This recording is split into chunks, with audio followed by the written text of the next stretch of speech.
Hello students, today our topic is MySQL and in this lecture we are going to discuss some SQL commands. So let's start. So this is command number 17, delete command of SQL. तो delete command के बारे में पिछली बार भी हमने discuss किया था. Delete के थ्रू अगर हमें डेटा डिलीट करना है तो हम डेटा डिलीट कर सकते हैं बहुत आसानी से किसी भी टेबल का, और डेटा डिलीट कर सकते हैं ड्रॉप के थ्रू भी. लेकिन ड्रॉप और डिलीट में एक डिफरेंस है, और वो डिफरेंस ये है कि ड्रॉप DDL स्टेटमेंट है, जबकि डिलीट स्टेटमेंट आपका बेसिकली DML को बिलोंग करता है. तो ड्रॉप में डेटा डिलीट तो होगा ही, साथ में आपका टेबल का स्ट्रक्चर भी आपका डिलीट हो जाता है. लेकिन डिलीट में सिर्फ टेबल का डेटा डिलीट होता है, स्ट्रक्चर मेंटेन रहता है, इसमें स्ट्रक्चर का कोई इफेक्ट नहीं होता. तो ये बेसिकली डिफरेंस है ड्रॉप और डिलीट में, पहली बात. दूसरी बात यह है कि ड्रॉप और डिलीट के अंदर हम डिलीट के थ्रू अगर हम डेटा डिलीट कर रहे हैं तो वहाँ पर हम कंडीशन भी लगा सकते हैं, और कंडीशन के अकॉर्डिंग सर्टेन रिकॉर्ड्स को डिलीट कर सकते हैं.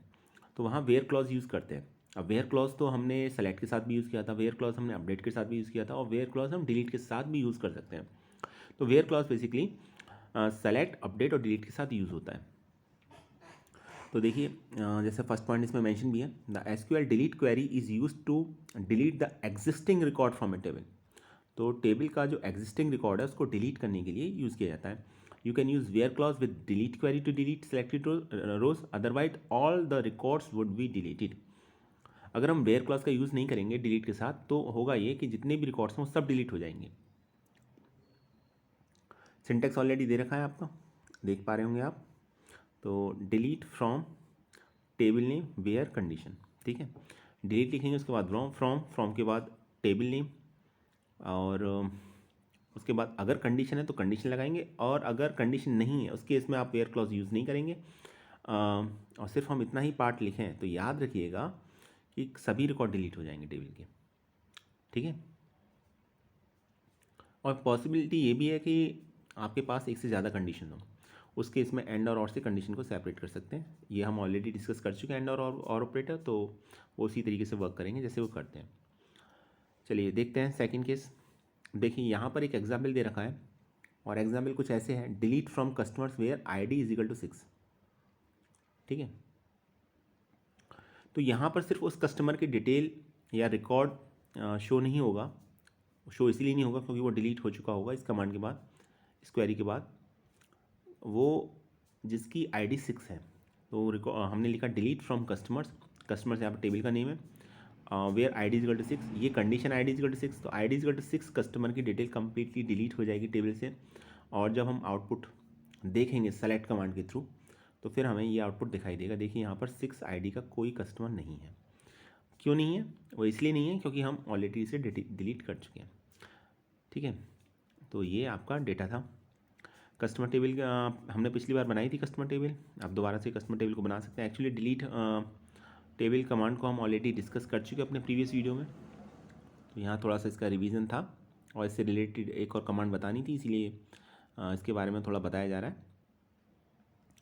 चलिए आगे देखते हैं. सिर्फ आप इतना लिखें डिलीट फ्रॉम कस्टमर, तो उस केस में क्या होगा? उस केस में ये होगा कि कस्टमर टेबल के सभी रिकॉर्ड डिलीट हो जाएंगे. टेबल डिलीट नहीं होगी, सिर्फ रिकॉर्ड्स डिलीट होंगे इसके, ठीक है. ड्रॉप में क्या था, टेबल ही डिलीट हो जाती है. उसके बाद आप डिस्क्राइब कमांड का यूज़ करके टेबल के कंटेंट को देखना चाह रहे हैं तो वो आप देख नहीं सकते. लेकिन डिलीट में ऐसा नहीं होता. डिलीट में सिर्फ डेटा डिलीट होता है, टेबल का स्ट्रक्चर मेंटेन रहता है, इसमें उस पर कोई फ़र्क नहीं पड़ता. नेक्स्ट है ट्रंकेट टेबल कमांड या ट्रंकेट टेबल स्टेटमेंट. देखिए अगर आप टेबल का डेटा डिलीट करना चाह रहे हैं, टेबल को डिलीट नहीं करना चाह रहे हैं, तो उस केस में आप ट्रंकेट टेबल को यूज़ कर सकते हैं. ट्रंकेट टेबल स्टेटमेंट को यूज़ कर सकते हैं. यूज़ करना बहुत आसान है. देखिए ट्रंकेट, उसके बाद ट्रंकेट टेबल, ये दोनों वर्ड कीवर्ड लिखने पड़ेंगे आपको. उसके बाद आपको टेबल का नेम लिखना पड़ेगा, ठीक है. तो जो भी आप टेबल का नेम लिखेंगे उस टेबल के सभी रिकॉर्ड डिलीट हो जाएंगे, पहली बार. अब आपको कुछ इसमें सिमिलरिटी नज़र आ रही होगी डिलीट और इसमें. आप कहेंगे इसमें और डिलीट में क्या डिफरेंस है? पहला डिफरेंस तो ये है कि इसमें आपका वेयर क्लॉज यूज़ नहीं होता, डिलीट में वेयर क्लॉज यूज़ होता है. डिलीट के साथ वेयर क्लॉज यूज़ कर सकते हैं, करना चाहें ना करना चाहें वो हमारी चॉइस है कि उस पर कंडीशन है तो हम करेंगे, कंडीशन नहीं हो तो हम नहीं करेंगे, सभी रिकॉर्ड डिलीट हो जाएंगे. उस केस में डिलीट ट्रंकेट टेबल की तरह बिहेव करता है, ठीक है। लेकिन ट्रंकेट टेबल के साथ तो वेयर क्लॉज यूज़ ही नहीं होता, यूज़ भी नहीं करते हम, होता ही नहीं है इसके साथ। तो ट्रंकेट टेबल का तो ये है कि अगर हमको सभी रिकॉर्ड डिलीट करने हैं तो सीधा हम ट्रंकेट टेबल कमांड के थ्रू हम डिलीट कर सकते हैं। डिलीट के साथ हमें वेयर क्लॉज का यूज़, अगर हम पर्टिकुलर कुछ रिकॉर्ड्स को डिलीट करना है तो हम वेयर क्लॉज का यूज़ करके वो कर सकते हैं, नहीं करना है तो हम डिलीट कमांड के थ्रू भी डिलीट कर सकते हैं। तो ये बेसिक डिफरेंस है डिलीट और ट्रंकेट टेबल में। सेकंड एक और डिफरेंस है, ट्रंकेट टेबल के थ्रू आप देखेंगे जब कभी कमांड को एग्जीक्यूट करेंगे तो ट्रंकेट टेबल डिलीट के कंपैरिजन में कहीं कम टाइम लेता है आपका रिकॉर्ड्स को डिलीट करने में। डिलीट के थ्रू टेबल को डिलीट करना में थोड़ा सा आपका इस पर टाइम थोड़ा ज़्यादा लेगा आपका, ठीक है। वो इसकी इंटरनल फंक्शनैलिटी है, वहाँ पर हम नहीं जाएंगे, वो आउट ऑफ द सिलेबस है आपके। लेकिन यहाँ पर आपको सिर्फ ये समझना है ट्रंकेट टेबल और डिलीट में कि डिलीट के साथ वेयर क्लॉज का यूज़ करके हम पर्टिकुलर कुछ रिकॉर्ड्स को डिलीट कर सकते हैं, कंप्लीटली टेबल के डेटा को डिलीट भी कर सकते हैं, रिकॉर्ड्स को भी डिलीट कर सकते हैं। पर ट्रंकेट टेबल में ऐसा नहीं है, हम टेबल को डेटा को कंप्लीटली डिलीट कर देते हैं ट्रंकेट टेबल के साथ। इसके साथ कोई वेयर क्लॉज नहीं लगता है, इसलिए हम एक तरीके से कहें कि हम सेलेक्टेड रिकॉर्ड्स को डिलीट नहीं कर सकते। तो ये बेसिक डिफरेंस है डिलीट और ट्रंकेट में। चलिए आगे की बात करते हैं। आगे देखिए, आगे आता है आपका एग्रीगेट फंक्शंस। तो अभी एग्रीगेट फंक्शंस आपको पढ़ना है, और क्यों पढ़ना है एग्रीगेट फंक्शन यहाँ पर, क्योंकि हमको सीखना है यहाँ पर ग्रुप बाय क्लॉज के बारे में। और ग्रुप बाय पढ़ने के लिए आपको एग्रीगेट फंक्शन को पढ़ना पड़ेगा। ग्रुप बाय के साथ एग्रीगेट फंक्शंस यूज़ होते हैं, इसलिए एग्रीगेट फंक्शंस आपको पहले पता होने चाहिए। इनको एग्रीगेट फंक्शंस क्यों बोलते हैं और एग्रीगेट फंक्शन का मतलब क्या है, ठीक है। एग्रीगेट का मतलब ये है कि वैल्यूज़ को ये एग्रीगेट करते हैं, ठीक है, और एक सिंगल रिजल्ट प्रोवाइड कराते हैं। जैसे एक एग्रीगेट फंक्शन है मिन, फंक्शन की ये पहचान है कि इसके आगे पैरेंथेसिस का साइन होगा, ठीक है। और ये आपके पास पहले से कुछ वैल्यूज़ दे रखी होंगी, एक सेट ऑफ वैल्यूज़ दे रखी होंगी, उनमें से आपको ये पता करना है कि मिनिमम वैल्यू क्या है। तो मिन फंक्शन के थ्रू आप पता लगा सकते हैं, कैलकुलेट कर सकते हैं। जैसे आपको ये पता लगाना है कि 1357 में मिनिमम वैल्यू क्या है, तो आप लिखेंगे मिन, ठीक है, और इसको 1,3,5,7 ये लिखेंगे पैरेंथेसिस के अंदर, इसके अंदर ये वैल्यू पास करेंगे, ठीक है। तो इनमें से जो भी मिनिमम वैल्यू होगी वो कैलकुलेट होकर आ जाएगी। पर याद रखिएगा ये जो एग्रीगेट फंक्शंस होते हैं ये कभी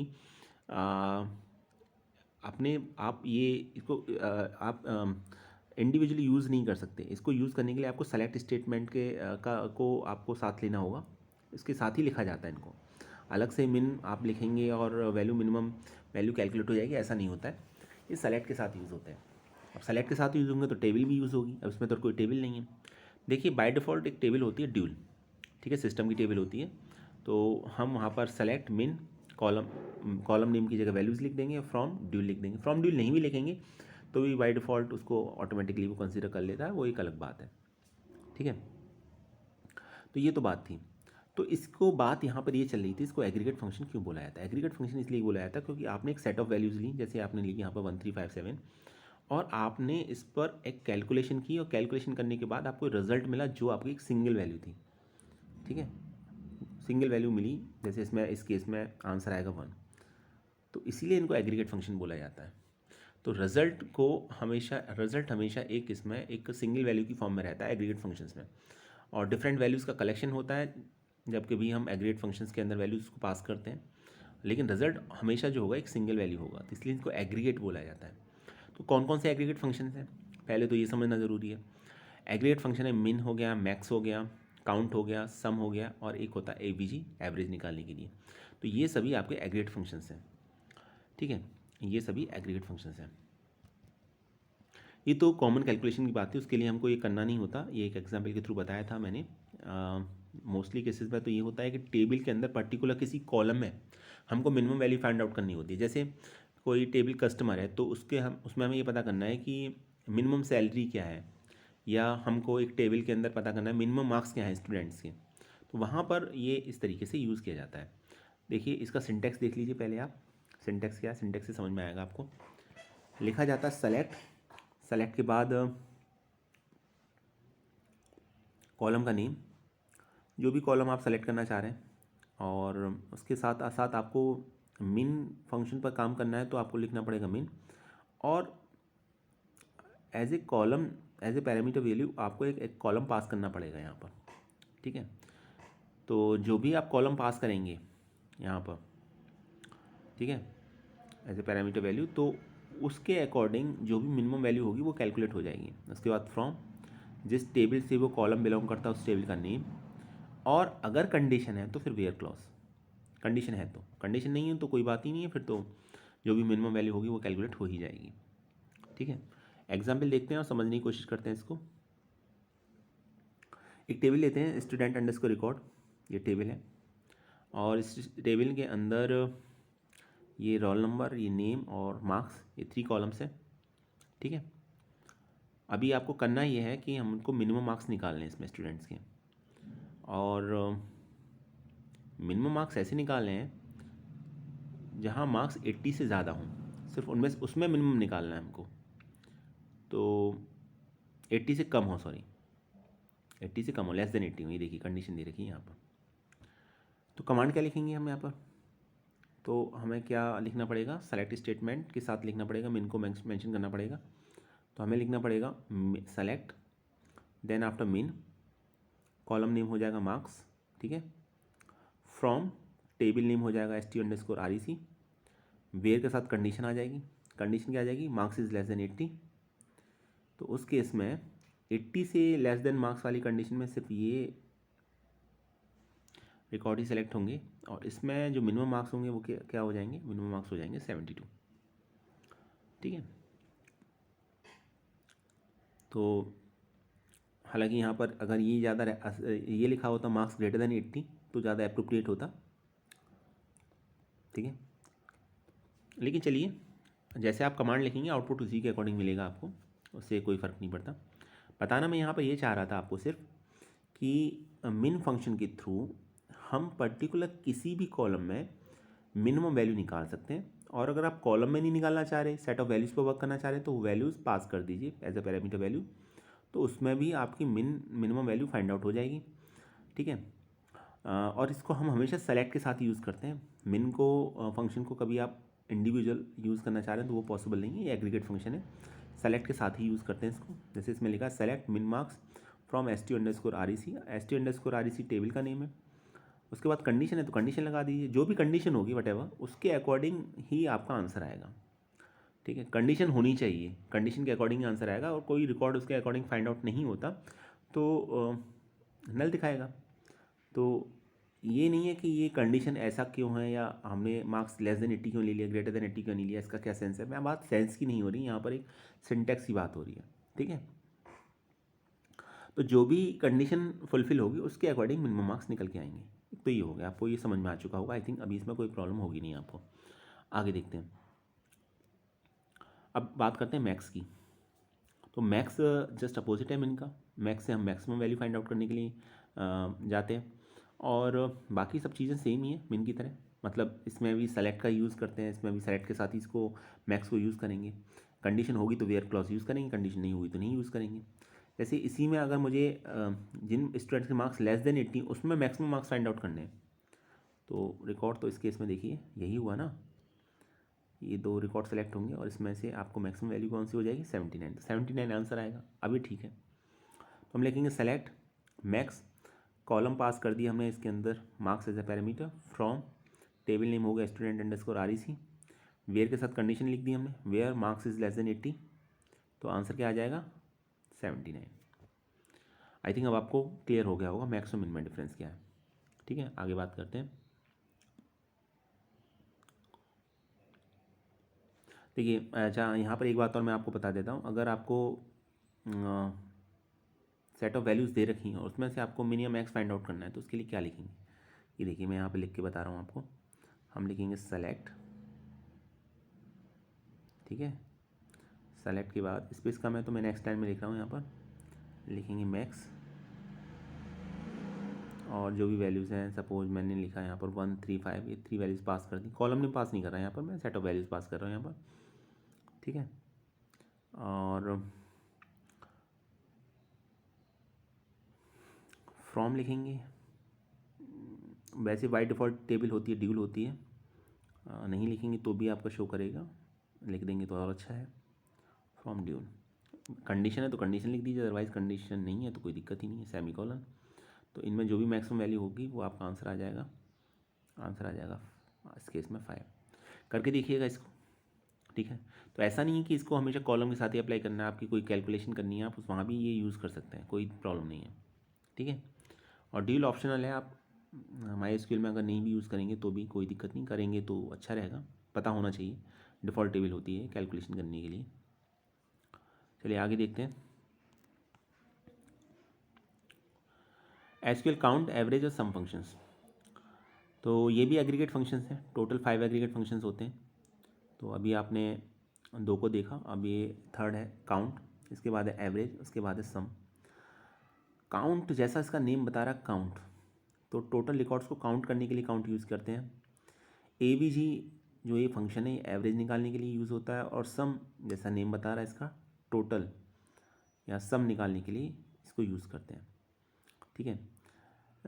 सिंटैक्स की जहाँ तक बात है तो सेम ही है जैसे बाकी का था, फ़र्क सिर्फ इतना है फंक्शन का नेम बदल जाएगा, बाकी सभी चीज़ें सेम रहेंगी। वही सेलेक्ट रहेगा, वही फ्रॉम टेबल वेयर कंडीशन है, तो बाकी सब चीज़ें वही रहेंगी। तो काउंट का सिंटैक्स देखते हैं पहले क्या लिखा हुआ है। सेलेक्ट, और सेलेक्ट के बाद लिखा हुआ है काउंट, काउंट के बाद कॉलम का नेम लिखा हुआ है, फ्रॉम टेबल नेम और वेयर कंडीशन। जैसे हमको ये पता करना है कि ऐसे कितने स्टूडेंट्स हैं जिनके मार्क्स 80 से बिलो हैं, number of student find out करने हैं हमको, ठीक है। अभी एग्जाम्पल थोड़ा आपको सही लग रहा होगा यहाँ पर। तो अभी देखिए उसके लिए हम क्या करेंगे, हम लिखेंगे सेलेक्ट और हम लिखेंगे काउंट, और चूँकि मार्क्स का हमें मिनिमम पता करना, टोटल नंबर ऑफ़ मार्क्स की एंट्री पता करनी, तो मार्क्स को as a parameter value pass कर देंगे इसमें फंक्शन में। फ्रॉम टेबल नेम हो जाएगा STU_REC, वेयर के साथ कंडीशन लगा देंगे, कंडीशन क्या हो जाएगी मार्क्स लेस देन 80। तो आउटपुट कितना आ जाएगा, आउटपुट आ जाएगा उस केस में 2। ऐसे 2 ही स्टूडेंट हैं, आप जाके रिकॉर्ड में देख सकते हैं, चेक कर सकते हैं। ये देखिए ओनली 2 स्टूडेंट्स है, तो आउटपुट 2 आ जाएगा इस केस में। तो ये दिखा भी रहा है इस तरीके से, आउटपुट 2 आ जाएगा, ठीक है। अभी ये समझ में आ चुका होगा आई थिंक आपको। आगे बात करते हैं।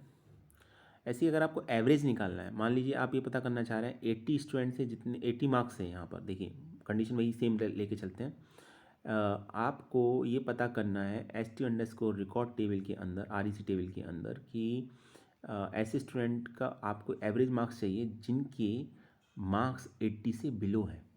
तो क्या लिखेंगे हम, select AVG marks from STU_REC where marks is less than 80, ठीक है।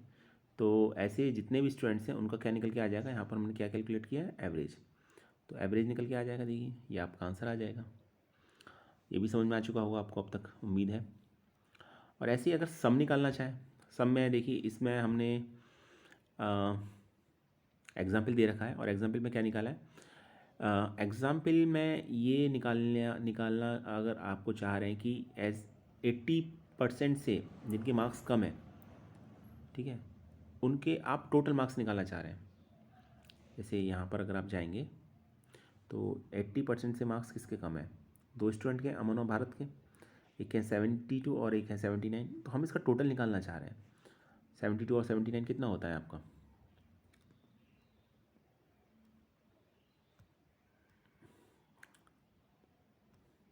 वन 151, ठीक है। कितना होता है 151। तो कैसे निकालेंगे, अभी हम उसकी जगह फंक्शन यूज़ करेंगे सम। पिछली बार क्या यूज़ किया था हमने, AVG, तो एवरेज निकला था AVG फंक्शन को यूज़ करके। अब यहाँ हम सम लिखेंगे तो सम निकलेगा। तो हमने लिखा सेलेक्ट सम, पैरामीटर में पास कर दिया कॉलम नेम मार्क्स, उसके बाद फ्रॉम टेबल नेम हो गया STU_REC वेयर क्लॉज, उसके बाद कंडीशन मेंशन कर दी हमने, आंसर आ गया 151। तो ये था सम फंक्शन।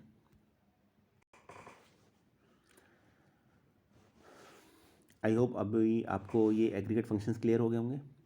तो टोटल कितने एग्रीगेट फंक्शंस होते हैं, टोटल होते हैं आपके 5। कौन कौन से, एक तो होता है सम, अभी यूज़ किया हमने। सेकंड हो गया मिन, मिनिमम वैल्यू निकालने के लिए। नेक्स्ट हो गया मैक्स, मैक्सिमम फाइंड आउट करने के लिए। फिर हो गया आपका count, total number of record find out करने के लिए, ठीक है। और काउंट के बाद लास्ट क्या हो जाएगा, एवीजी, एवरेज निकालने के लिए। इन सभी में सिमिलैरिटीज़ क्या है, सिमिलैरिटी ये है कि इन सभी को सेलेक्ट के साथ ही यूज़ करना होता है और as a parameter value column name pass करना होता है, उसी के अकॉर्डिंग ये आपका सम, मिनिमम, मैक्सिमम या count, total number of records count करते हैं या एवरेज फाइंड आउट करते हैं, उसी के अकॉर्डिंग करते हैं, ठीक है। और अगर वैल्यूज़ पर करना है तो उसके लिए टेबल, डिफ़ॉल्ट टेबल ड्यूल है आपकी, DUAL, याद रखिएगा। तो अभी हमने एग्रीगेट फंक्शंस के बारे में देखा, अभी चलिए आगे चलते हैं।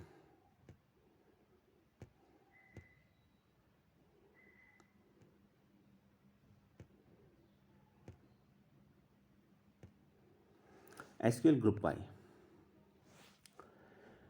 By clause. अब ग्रुप बाय क्लॉज क्यों यूज़ होता है, पहले इसको समझना होगा हमको। ग्रुप बाय क्लॉज क्या है ये भी समझना होगा। The SQL group by clause is used to collaborate with the select statement to arrange identical data into groups. First of all ये सेलेक्ट स्टेटमेंट के साथ यूज़ होता है। सेकंड थिंग ये है कि ये आइडेंटिकल डेटा को ग्रुप्स में अरेंज करता है, ठीक है। नाम भी है इसका ग्रुप बाय, तो आइडेंटिकल डेटा का अगर हमको कोई ग्रुप बनाना है तो हम ग्रुप बाय का यूज़ करते हैं। Second point, the group by clause followed by follows the where clause in a select statement and precedes the order by clause if one is used. तो ग्रुप बाय को select के साथ तो use करेंगे, पर सवाल ये है कि कहाँ यूज़ करेंगे। सेलेक्ट के बाद हम कॉलम नेम लिखते हैं, फ्रॉम के बाद फिर इसके बाद फ्रॉम लिखते हैं, फिर टेबल नेम लिखते हैं, और कंडीशन होती है तो वेयर लिखते हैं। जब इतना काम हो चुका होता है उसके बाद भी अगर हमको ग्रुप बनाना है तो उसके बाद हम ग्रुप लिखेंगे, ठीक है, याद रखिएगा। और अगर आपको उसको अरेंज करना है असेंडिंग या डिसेंडिंग ऑर्डर में, उसके लिए कौन सी कमांड यूज़ होती है, हम जानते हैं, ऑर्डर बाय। ऑर्डर बाय को हम ऑलरेडी पढ़ चुके हैं, तो ऑर्डर बाय हमेशा ग्रुप बाय के बाद आएगा, याद रखिएगा। तो ये इसका सिंटैक्स है, आप देख सकते हैं यहाँ पर, select column name 1 comma column name 2 from table name, उसके बाद where condition, then group by, और लास्ट में ऑर्डर बाय, ठीक है। चलिए एक एग्जाम्पल देखते हैं। देखिए ये एक टेबल है कस्टमर, इस बार थोड़ा सा कस्टमर टेबल को चेंज कर दिया मैंने, और चेंज इसलिए कर दिया क्योंकि मुझे ग्रुप बनाना है, ठीक है। अभी ये देखिए आप, इसमें रमेश नेम 2 टाइम्स अपीयर हो रहा है, कौशल नेम 2 टाइम्स अपीयर हो रहा है, हार्दिक, कोमल और मुबीन ये ओनली 1 टाइम है यहाँ पर, सिंगल टाइम यहाँ पर शो हो रहा है। और मुझे ये पता लगाना है यहाँ पर, देखिए मेरा ऑब्जेक्टिव यहाँ पर क्या है, आप पहले उसको समझिए, करना क्या है इसके अंदर। मुझे ये पता लगाना है कि रमेश की टोटल सैलरी कितनी है। जब मैं कहूँगा रमेश की टोटल सैलरी कितनी, तो रमेश दोनों है, तो दोनों की सैलरी टोटल होके आ जाए। एक की मान लीजिए 2000 है, सेकंड की 1500 है, टोटल 3500 निकल के आ जाएगी। इसी तरीके से कौशल की आ जाएगी, 2000 प्लस 6500 कितना निकल के आएगा, 8500, ओके। हार्दिक कोमल मुबीन, हार्दिक कोमल मुबीन नाम का कोई और कस्टमर नहीं है, तो उनकी सैलरी का टोटल करेंगे भी तो वो तो सेम ही रहेगा। तो यहाँ पर हम ग्रुप किस बेस पर बनाएंगे, हम ग्रुप का जो बेस है वो है नेम, कॉलम नेम। हम नेम के बिहाफ पर ग्रुप बनाएंगे, हम नेम कॉलम को ध्यान में रखते हुए ग्रुप बनाएंगे। और जब ग्रुप बनाएंगे तो ग्रुप के साथ, ग्रुप बाय के साथ एक बात और इम्पॉर्टेंट है कि हमेशा जब भी ग्रुप बाय यूज़ होगा तो उसके साथ एग्रीगेट फंक्शन जरूर यूज़ होगा। इसलिए मैंने आपको पहले एग्रीगेट फंक्शन को पढ़ाया, फिर मैं आपको ग्रुप बाय बता रहा हूँ। और एग्रीगेट फंक्शन हम जानते ही हैं, 5 एग्रीगेट फंक्शंस होते हैं। तो अभी इस केस में कौन सा एग्रीगेट फंक्शन यूज़ होगा, इस केस में हमको करना क्या है, तो एक बात तो क्लियर होगी कि हमें ग्रुप बनाना है नेम के बेसिस पर, और करना क्या है, हमें उनकी टोटल सैलरी फाइंड आउट करनी है। तो हमें यहाँ पर एग्रीगेट फंक्शन, किस एग्रीगेट फंक्शन की ज़रूरत पड़ेगी, हमें एग्रीगेट फंक्शन की ज़रूरत पड़ेगी सम की। आई थिंक ये बात अब आपको समझ में आ गई होगी, क्लियर। तो हम क्या लिखेंगे, हम देखिए ये लिखेंगे सेलेक्ट नेम। देखिए अब सेलेक्ट के साथ जो भी कॉलम नेम आप सेलेक्ट करना चाह रहे हैं वो तो करेंगे ही करेंगे, उसके साथ आप एग्रीगेट फंक्शन यूज़ करेंगे जैसे हम करते हैं। तो हम लिखेंगे सम और सैलरी, क्योंकि हमको सैलरी का सम चाहिए, तो एग्रीगेट फंक्शन यूज़ कर लिया। उसके बाद लिखेंगे हम फ्रॉम कस्टमर्स, और वेयर के साथ कोई कंडीशन है नहीं तो उसको मेंशन करने की ज़रूरत नहीं है, होती तो हम पहले लिखते। उसके बाद लिखेंगे ग्रुप बाय, और ग्रुप किस बेस पर बनाना है आपको, नेम के बेसिस पर। तो नेम के बेसिस पर ग्रुप बन जाएगा, ठीक है, और आपका आंसर उसी के अकॉर्डिंग शो हो जाएगा। ये इस टेबल में थोड़ी सी मिस्टेक है, तो ये इसका एक्चुअली में आंसर नहीं है, याद रखिएगा, इसका एक्चुअली में आउटपुट नहीं है। आउटपुट इसका जो आएगा वो कुछ ऐसे आएगा, रमेश लिखा हुआ आएगा और रमेश की सैलरी आ जाएगी यहाँ पर 3500, ठीक है, ये आ जाएगा, ये सबसे पहले आएगा। फिर उसके बाद आंसर में शो होगा, क्या शो होगा, कौशल, कौशल की सैलरी 8500, तो सेकंड नंबर पे आएगा कौशल। कौशल देखिए इसके अंदर मिसिंग है, ये इसका आंसर नहीं, मैं पहले ही बता दिया आपको। आप इसका आउटपुट लिखेंगे कौशल और कौशल की सैलरी हो जाएगी 8500, ठीक है। उसके बाद कौशल के बाद आएगा हार्दिक, हार्दिक की सैलरी है 8500, तो उसके बाद थर्ड नंबर पे आ जाएगा हार्दिक। हार्दिक के बाद आएगा आपका कोमल और कोमल के बाद मुबीन। हार्दिक के बाद कोमल आएगा फोर्थ नंबर पर और फिर मुबीन आएगा फिफ्थ नंबर पर। इस तरीके से डेटा शो होगा, ठीक है। इसमें प्रिंटिंग मिस्टेक थी कुछ, इसलिए मैंने आपको आउटपुट अलग से बताया। तो ये इसका आउटपुट आएगा इस तरीके से। आप टेबल को बना के देख लीजिए, पहले इस टेबल को क्रिएट कर लीजिए और फिर जो मैंने कमांड बताई है आपको, ये जो स्टेटमेंट ग्रुप बाई का स्टेटमेंट है, इसको लिखिएगा, तो आंसर जो मैं बता रहा हूँ उसी के अकॉर्डिंग आएगा। करके देखिए एसक्यूएल पर, ठीक है। नहीं होता तो हम अगली क्लास के अंदर इसको डिस्कस और करेंगे, डिटेल में देखेंगे। तो इस तरीके से आपका आंसर शो होगा। अब बात करते हैं हैविंग क्लॉज की। कभी कभी क्या होता है, ग्रुप पर भी कोई कंडीशन होती है, ठीक है, तो हम उस केस में उस कंडीशन को हैविंग क्लॉज के साथ मेंशन करते हैं। और एक बात याद रखिएगा कि ग्रुप बाय के जस्ट आफ्टर हम हैविंग क्लॉज का यूज़ करते हैं, उसके बीच में और कुछ स्टेटमेंट यूज़ नहीं होगा। कभी कभी क्या होता है कि एक जनरल कंडीशन भी होती है, ठीक है, तो वो कंडीशन हम वेयर के साथ रिप्रेजेंट करते हैं। तो किस कंडीशन को हम हैविंग के साथ रिप्रेजेंट करेंगे, किस कंडीशन को हम वेयर के साथ यूज़ करेंगे, इसमें एक स्टूडेंट अक्सर कन्फ्यूज़ रहते हैं। तो इसका आंसर सिंपल सा ये है कि जो वेयर कीवर्ड है वो एग्रीगेट फंक्शंस के साथ यूज़ नहीं होता। एग्रीगेट फंक्शंस के साथ अगर आपको यूज़ करना है तो हैविंग को ही यूज़ करना पड़ेगा। सिंपल वर्ड्स में ऐसे समझिए कि ग्रुप के साथ अगर कोई कंडीशन है तो वो हैविंग के साथ मेंशन होगी, और जो ग्रुप के साथ कंडीशन नहीं है, ग्रुप से अटैच कंडीशन नहीं है, तो वो फिर वेयर के साथ यूज़ होगी। वेयर ग्रुप बाई से पहले आएगा और हैविंग ग्रुप बाई के जस्ट आफ्टर आता है, और ऑर्डर बाई सबसे आखिर में आएगा, ठीक है। ये इसका हैविंग क्लॉज का इस तरीके से ये सिंटेक्स है। कहाँ किस तरीके से कौन सा स्टेटमेंट आएगा, सबसे पहले सेलेक्ट कॉलम नेम्स, फिर फ्रॉम टेबल नेम, टेबल की रिगार्डिंग कोई जनरल कंडीशन है तो वो फिर वेयर क्लॉज वेयर के साथ, देन आफ्टर ग्रुप बनाना है तो ग्रुप बाई, ग्रुप पर कोई कंडीशन है तो वो हैविंग के साथ, और उसको फिर आपको असेंडिंग डिसेंडिंग ऑर्डर मैनेज करना है तो फिर वो ऑर्डर बाई के साथ। ये देखिए यहाँ पर एक एग्जाम्पल दे रखा है। अब इसके अंदर क्या करना है हमको, इसके अंदर हमको ये करना है कि हमको ग्रुप बनाना है कस्टमर्स का, किस बेसिस पर, एज के बेसिस पर, ठीक है। तो कस्टमर्स का बनाना है किस बेसिस पर, एज के बेसिस पर, और कंडीशन ये है ग्रुप की कि एज 26 से लेस देन होनी चाहिए। तो हमने लिखा है यहाँ पर हैविंग एज लेस देन 26। तो ग्रुप से रिलेटेड कंडीशन थी, इसलिए हमने इसको यहाँ लिखा, हैविंग के साथ लिखा, ठीक है। और आपको करना क्या है, आपको काउंट करना है कि कितने ऐसे कस्टमर्स हैं जिनकी एज 25 है, 22 है, 23 है, 24 है, इस तरीके से। तो हम लिखेंगे सेलेक्ट, सेलेक्ट के बाद हम एग्रीगेट फंक्शन यूज़ करेंगे काउंट, क्योंकि हमको काउंट करना है। क्या काउंट करना है हमको, हमने लिख दिया यहाँ पर ID, ID as a parameter pass कर दिए, तो टोटल नंबर ऑफ़ कैंडिडेट जितने भी होंगे वो काउंट हो जाएंगे। और क्या शो करना है हमको, एज शो करना है, तो हमने एज कॉलम को सेलेक्ट किया। उसके बाद फ्रॉम कस्टमर टेबल को सेलेक्ट किया। उसके बाद ग्रुप बाई, किस पे यहाँ पर ग्रुप बनाया, एज पर। तो देखिए, तो सभी एज ग्रुप के जो पर्सन होंगे उनकी जो एज होगी वो एक बार यहाँ पर शो होगी, ज़रूर होगी। अब इसमें कितने ऐसे कस्टमर्स हैं जिनकी एज 25 है, तो कितना निकल के आ रहा है, 2।